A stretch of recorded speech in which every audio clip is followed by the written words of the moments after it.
আমার বন্ধুগণ, আমার বাবাজিরা রে, আমার আল্লাহ রব্বুল আলামিন আজ থেকে প্রায় ১,৫০০ বছর আগে আমার আল্লাহ রব্বুল আলামিন পৃথিবীর জমিনের মধ্যে মানব জাতিকে সৃষ্টি করিয়া এই পৃথিবীর জমিনের মধ্যে পাঠাইয়া দিলেন। এই মানুষগুলো পৃথিবীর জমিনের মধ্যে আসার পর এই মানুষগুলো বিদ্যা বুদ্ধির ভারে এই মানুষগুলো আল্লাহ রব্বুল আলামিনের আইন কানুন মানন বাদ দিয়ে, এই মানুষগুলো আল্লাহ রব্বুল আলামিনের ধর্ম বাদ দিয়ে এই মানুষগুলো নিজের ধর্ম মানা শুরু করে দিল। যখন এই মানুষগুলো রব্বুল আলামিনকে ভুলে গিয়ে বাপ দাদার ধর্ম যখন মানা শুরু করে দিল, ভাই গো ঠিক তদনন্তন সময় আমার আল্লাহ রব্বুল আলামিন অভদ্র মানুষগুলোকে ভদ্রতা বানার জন্য, অসভ্য মানুষগুলোকে সভ্যতা বানার জন্য আমার আল্লাহ রব্বুল আলামিন এই পৃথিবীর জমিনের মধ্যে দুইটা রহমত, দুইটা বরকত, দুইটা নেয়ামত। এক নম্বর নবীজির উপর নূর নামক কোরআন শরীফ নাজির করে দিল। জোরে কই না সুবহানাল্লাহ। দ্বিতীয় নম্বর বিশ্ব নবী জনাবে মুহাম্মদুর রাসূলুল্লাহ সাল্লাল্লাহু আলাইহি সাল্লামকে পাঠিয়ে দিলেন। জোরে জোরে কই না সুবহানাল্লাহ। আমার আল্লাহ রব্বুল আলামিন নবীজিকে ডেকে ডেকে বললেন, নবী গো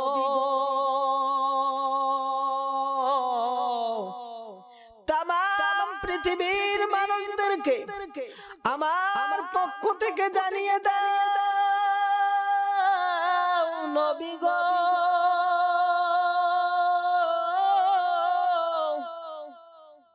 যারা অভদ্র মানুষগুলোকে ভদ্রতা বানার জন্য, অসভ্য মানুষগুলোকে সভ্যতা বানার জন্য নবী গো আমার পক্ষ থেকে জানিয়ে দেন, কোন মানুষ যদি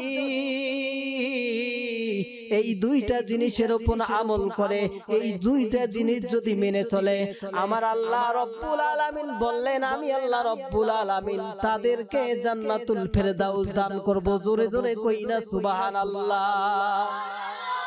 আমার ভাইরা, কিন্তু আজকে আমরা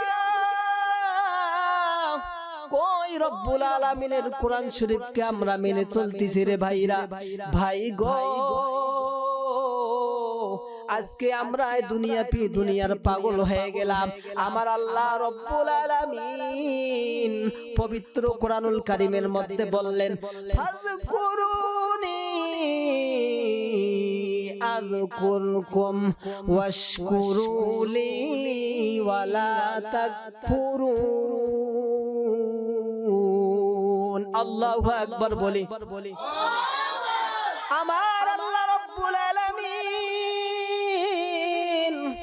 বললেন, বান্দারে আমি তোমরা আমার জিকির করো। আমার আল্লাহ রব্বুল আলামিন বলে, বান্দারে তোমরা আমার জিকির করো, আমার হুকুম মানো। কিন্তু আমরা আজকে কই আল্লাহ পাকের হুকুম মানতেছি? বাজান রে, আজকে আমরা দুনিয়ার পাগল হয়ে গেলাম। কেউ বা টাকার পাগল হয়ে গেল, কেউ বা সম্পদের পাগল হয়ে গেল। আমার ভাইরা, আজকে আমাদের মাঝে বিপদ আসার কারণ আমরা রব্বুল আলামিনের কোরআন থেকে দূরে সরে যাওয়ার কারণে আমাদের মধ্যে বিপদ। কথা বলুন ঠিক না বিঠিক? আমার ভাইরা, আমার বন্ধুগণ খুব খেয়াল করে শুনবেন। অল্প সময় আপনাদের সামনে আমি একটু কথা বলবো। বাজান রে, এদিক সেদিক কেউ নজর দেবেন না। আজকে আমরা এমন পাগল হয়ে গেলাম রে মুসলমান ভাইরা, ওরে যুবক ভাইরা, একটু খেয়াল করে শুনুন। আজকে আমাদের মুসলমানদের ঘরের মধ্যে কোরআন নাই।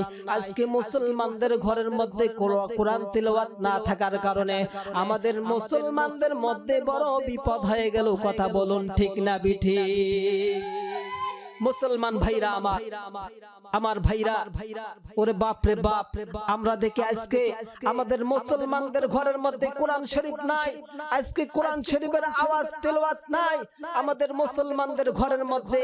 আমরা এক সময় দেখতাম যারা টাকাওয়ালা, যারা সম্পদওয়ালা, যারা অর্থওয়ালা, যারা ক্ষমতাওয়ালা, তাদের ঘরের মধ্যে আমরা দেখতাম টিভি। কি দেখতাম ভাই? কথা বলুন, কথা বলুন।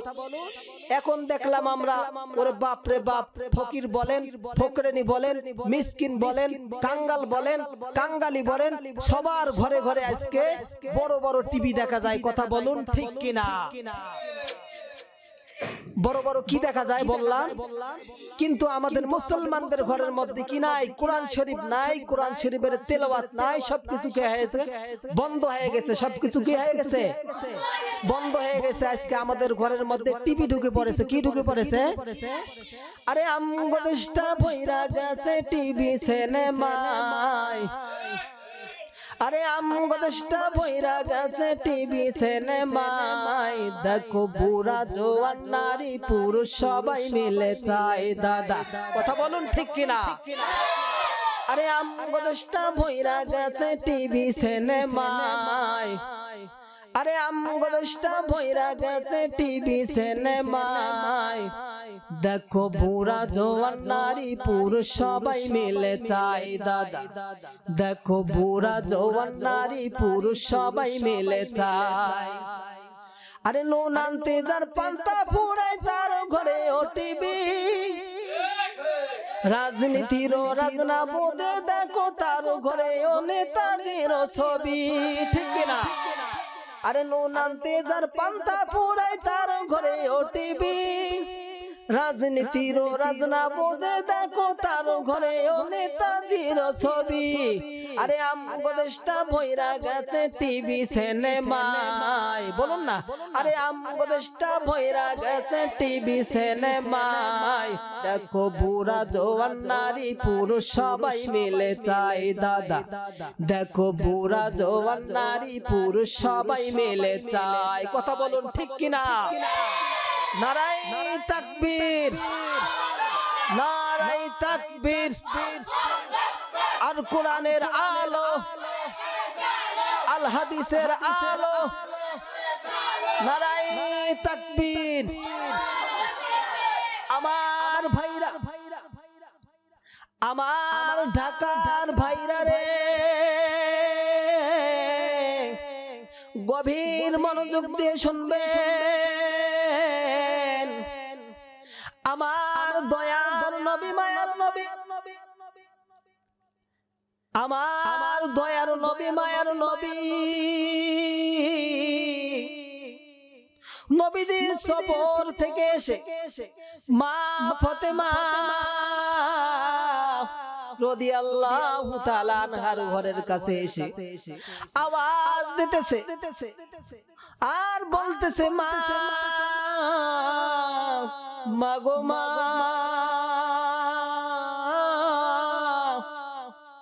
আমি তোমার বাবা, দরজাটা খুলে দাও।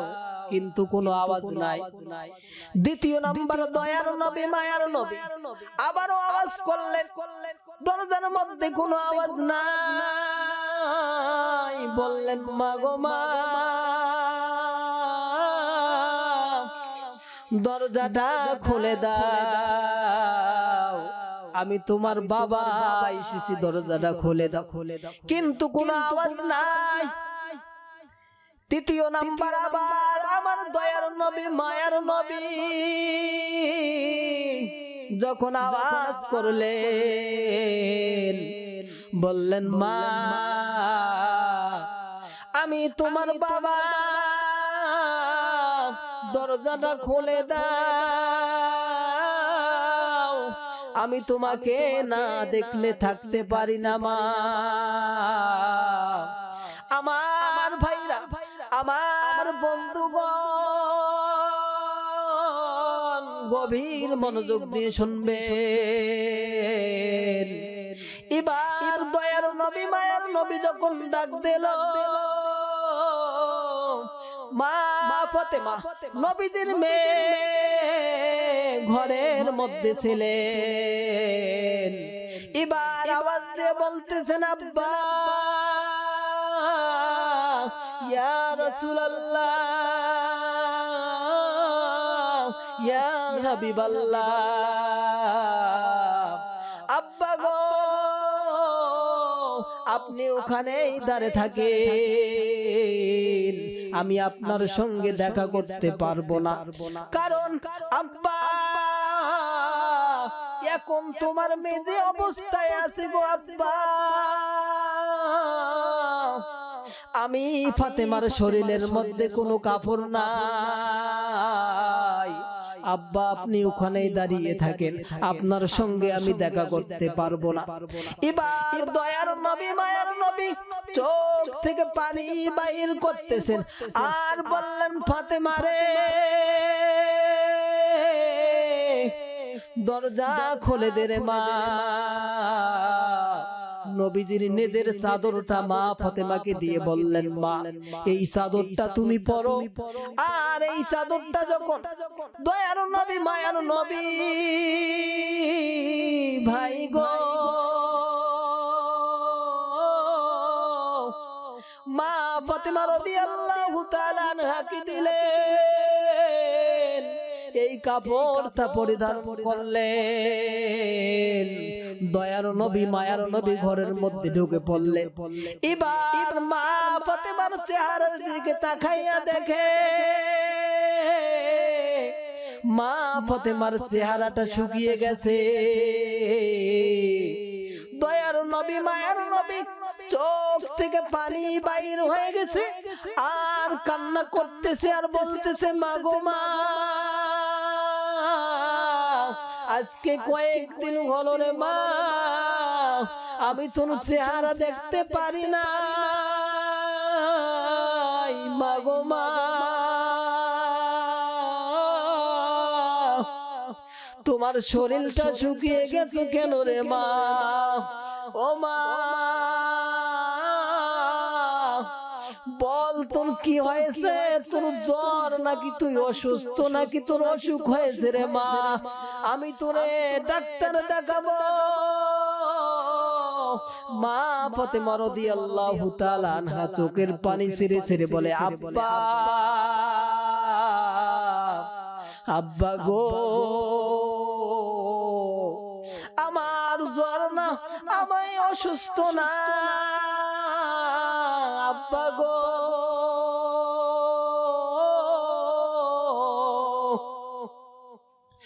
তুমি জানো না আমি ফাতেমার চুলার মধ্যে 7 দিন ধরে কোনো আগুন জ্বলে না। দয়ার নবী, মায়ার নবী কান্না করতেছে আর বলতেছে, মা ফাতেমা রে, মক্কার বড় বড় ধনী লোকেরা, বড় বড় সম্পদালারা রে মা, টাকাওয়ালা তোমাকে বিয়ে করতে চাইছিল রে মা, তাদের কাছে আমি তোর বিয়া দেই নাই মা। এই গরিব বালির কাছে তোমার বিয়া দিয়েছি, তুমি অনেক বড় কষ্ট করতেছো রে মা। মা ফাতেমা কান্না করে আর বলে, আব্বা আমার কোনো আফসোস নাই মা গো মা, মেহেরবানি করে একটু ঘটনাটা শুনুন রে মা। আমার ভাইরা, আমার বন্ধুগণ, এবার দয়ার নবী, মায়ার নবীর মেয়ে মা ফাতেমা বলে, আব্বা আপনি আলীর কাছে বিয়ে দিয়েছেন, আমার কোনো মন খারাপ নাই, আমি দুনিয়া চাই না রে আল্লাহ, আমি দুনিয়া চাই না আব্বা, আমি তো আখিরাত চাই, আমি আখিরাত চাই রে আব্বা, আমি দুনিয়া চাই না। আমার ভাইরা, আমার বন্ধুগণ, খুব খেয়াল করে শুনবেন, আজকে আমরা দুনিয়া হয়ে পাগল হয়ে গেলাম, আমরা আখিরাতকে ভুলে গেলাম। আমার ভাইরা খুব খেয়াল করে শুনবেন, আমরাও দুনিয়া চাই না, আমরাও আখিরাত চাই, কথা বলুন ঠিক কিনা?